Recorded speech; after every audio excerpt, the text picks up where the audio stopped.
Hi friends, ಅನು ಕಿಚನ್ಗೆ ಸ್ವಾಗತ. ಇವತ್ತು ನಾನು ನಿಮಗೆ ಉಳಿದಿರುವ ದೋಸೆ ಹಿಟ್ಟಿಂದ ಬೋಂಡಾ ಮಾಡೋದು ಯಾವ ತರ ಅಂತ ತೋರಿಸ್ಕೊಡ್ತೀನಿ. ಬನ್ನಿ ನೋಡೋಣ. ಇದನ್ನ ಮಾಡೋದು ತುಂಬಾ ಈಸಿ. ಸಂಜೆ ಟೈಮು ಟೀ ಜೊತೆಗೆ ಸ್ನಾಕ್ಸ್ ತರ ತಿನ್ನೋದಕ್ಕೆ ತುಂಬಾ ಚೆನ್ನಾಗಿರುತ್ತೆ.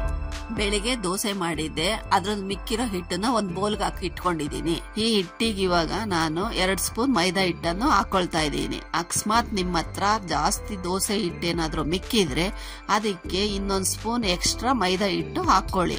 ಜಾಸ್ತಿ ಮೈದಾ ಹಿಟ್ಟು ಹಾಕೊಂಡ್ರೆ ಬೋಂಡಾ ನಾರ್ ಆಗುತ್ತೆ. ಒಂದು ದಪ್ಪದಾಗಿರೋ ಈರುಳ್ಳಿ ತಗೊಂಡು ಸಣ್ಣಗೆ ಹಚ್ಕೊಂಡು ಅದನ್ನ ಹಾಕ್ತಾ ಇದ್ದೀನಿ. ನಂತರ ಕೊತ್ತಂಬರಿ ಸೊಪ್ಪು, ಸಬ್ಸಿಗೆ ಸೊಪ್ಪನ್ನ ಸಣ್ಣದಾಗಿ ಹಚ್ಕೊಂಡು ಅದನ್ನು ಹಾಕ್ಬೇಕು. ನಂತರ 2 ಹಸಿಮೆಣಸಿನಕಾಯಿಯನ್ನು ತಗೊಂಡು ಅದನ್ನು ಸಣ್ಣಗೆ ಹಚ್ಚಿ ಅದರ ಜೊತೆಗೆ ಮಿಕ್ಸ್ ಮಾಡಬೇಕು. ಸ್ವಲ್ಪ ಜೀರಿಗೆ, ರುಚಿಗೆ ತಕ್ಕಷ್ಟು ಉಪ್ಪು ಅಷ್ಟು ಹಾಕ್ಬಿಟ್ಟು 1 ಸ್ಪೂನ್ ತಗೊಂಡು ಚೆನ್ನಾಗಿ ಎಲ್ಲ ಮಿಕ್ಸ್ ಮಾಡ್ಕೊಬೇಕು.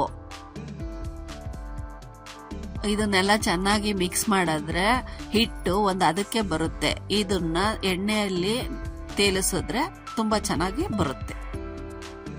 ಸ್ಟವ್ ಹಚ್ಚಿ ಬಾಣ್ಲಿ ಇಟ್ಟು ಅದಕ್ಕೆ ಸ್ವಲ್ಪ ಎಣ್ಣೆ ಬಿಟ್ಟು ಸ್ವಲ್ಪ ಮೀಡಿಯಂ ತರ ಎಣ್ಣೆನ ಕಾಯಿಸ್ಕೊಬೇಕು. ಒಂದು ಬೌಲಲ್ಲಿ ನೀರು ತಗೊಂಡು ಕೈನ ಎಜ್ಜಿಕೊಂಡು ಮಿಶ್ರಣ ಮಾಡಿರೋ ಹಿಟ್ಟನ್ನ ತಗೊಂಡು ಒಂದೊಂದು ಸ್ವಲ್ಪನೇ ಎಣ್ಣೆ ಒಳಗೆ ಚಿಕ್ಕದಾಗಿ ಬಿಡಬೇಕು. ತುಂಬಾ ದಪ್ಪ ಮಾಡಿಕೊಂಡು ಹಿಟ್ಟನ್ನ ಎಣ್ಣೆ ಒಳಗೆ ಬಿಡಕ್ ಹೋದ್ರೆ ಅದು ಫುಲ್ಲು ರೋಸ್ಟ್ ಆಗ್ಬಿಡುತ್ತೆ, ಒಳಗಡೆ ಬೆಂದಿರಲ್ಲ. ಅದೇ ಕಾರಣಕ್ಕೋಸ್ಕರ ನಾವು ಚಿಕ್ಕದಾಗಿ ಬಿಟ್ರೆ ಅದು ಒಳಗಡೆನೂ ಬೆಂದಿರುತ್ತೆ, ನೋಡಕ್ಕೂ ಚೆನ್ನಾಗಿರುತ್ತೆ. ಬೋಂಡದಿಟ್ಟು ಎಣ್ಣೆಗೆ ಬಿಟ್ಟಿದ ತಕ್ಷಣ ತಳ ಕಚ್ಕೊಳ್ಳುತ್ತೆ. ಅದು ತಳ ಕಚ್ಕೊಂಡಿರ ಇರೋದಕ್ಕೆ ಅಂದ್ರೆ 2 ಸೆಕೆಂಡ್ ಬಿಡಬೇಕು. 2 ಸೆಕೆಂಡ್ ಬಿಟ್ಟಾದ್ಮೇಲೆ ಅದನ್ನ ತಿರುವಾಗ್ತಾ ಇರಬೇಕು. ನೋಡ್ತಾ ಇದ್ದೀರಾ ಬೋಂಡಾ ಇವಾಗ ಎಷ್ಟು ಕ್ರಿಸ್ಪಿಯಾಗಿ ಬಂದಿದೆ ಅಂತ ಹೇಳ್ಬಿಟ್ಟು. ಸಂಜೆ ಟೈಮು ಮಕ್ಕಳಿಗೆ ಸ್ನಾಕ್ಸ್ ತರ ಕೊಡ್ಬೋದು, ದೊಡ್ಡವರಿಗೆ ಟೀ ಮಾಡಿಕೊಟ್ಟಾಗ ಇದನ್ನ ಕೊಡ್ಬೋದು, ರಾತ್ರಿ ಹೊತ್ತು ಊಟಕ್ಕೆ ನೆಂಚ್ಕೊಂಡು ತಿನ್ಬೋದು. ಈಗ ನಮ್ಮ ದೋಸೆ ಹಿಟ್ಟಿನ ಬೋಂಡಾ ರೆಡಿ ಆಗಿದೆ. ಎಣ್ಣೆಯಿಂದ ಮೇಲಕ್ಕೆ ಎತ್ಕೊಂಡು ಒಂದು ಪ್ಲೇಟ್ಗೆ ಸರ್ವ್ ಮಾಡ್ತಾ ಇದ್ದೀನಿ. ಉಳಿದಿರೋ ದೋಸೆ ಹಿಟ್ಟಿನಲ್ಲಿ ಮಾಡಿರುವ ಬೋಂಡಾವನ್ನು ನೀವು ಇಷ್ಟಪಡ್ತೀರಾ ಅಂತ ಅನ್ಕೊಳ್ತೀನಿ.